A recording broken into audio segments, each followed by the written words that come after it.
Ito, kaya kayo ay maging mabait at maawain sa isa't isa. Kung kayo ay mabait at maawain sa inyong kapwa, kayo nagiging tulad ni Kristo na tinapay na nagbibigay buhay. Isipin ninyo ang inyong kapwa, nalulungkot, nalulumpay, nawawala ng pag-asa, parang si Elias, pagod na sa kanyang buhay.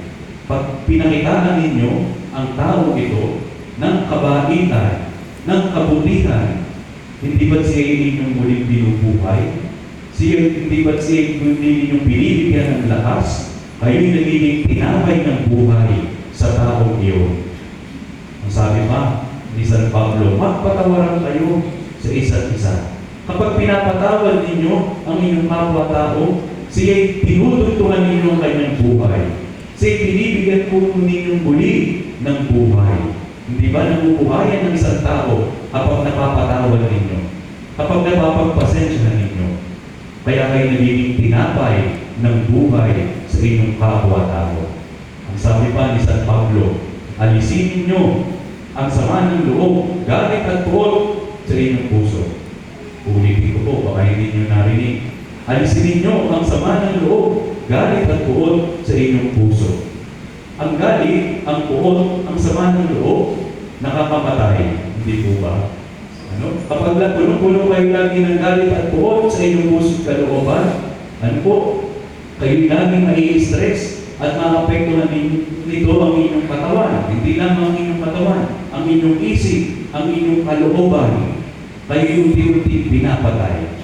At kapag may papakita kayo ng galit at puot sa inyong kapwa, parang nanghihina din ang inyong kapwa-tao dahil sa inyong galit at puot.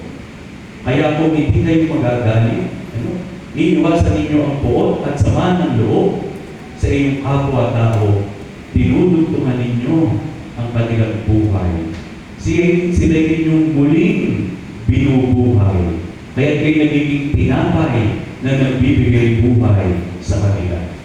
Ang sabi pa ni San Pablo, huwag kayong mambubulyaw, manlalait, mananakit ng damdamin ng inyong kapwa-tao. Ulitin ko po ulit, baka hindi nyo narinig. Huwag po kayong mambubulyaw, manlalait, at mananakit ng damdamin ng inyong kapwa-tao. Kapag po tayo ay nananakit ng damdamin ng ating kapwa-tao, nanlalait, naninirang puri ng ating kapwa-tao para na natin silang tinigitinan ng buhay. Hindi po ba mahalaga sa atin yung ating magandang pangalan, ang ating reputasyon? Kung minsan mas mahalaga pa ito sa ating buhay. Kaya kapag sinisiraan natin, ang reputasyon, magandang pangalan ng ating kapwa-tao, tayo nanlalait, naninirang puri para na rin natin pinapatay ang ating kapwa-tao. Kaya kapag iniiwasan natin ang panlalait, paninirang puri sa ating kapwa-tao, sila'y ating binubuhay. Sila'y ating tinutugtungan ang kanilang buhay. Tayo nagiging tinapay ng ating kapwa-tao.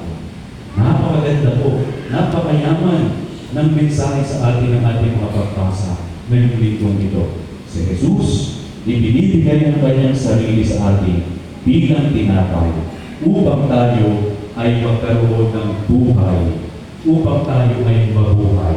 At sa Jesus, tayo ay inaanyayahan niya na maging tinapay din tulad niya sa ating kapwa-tao.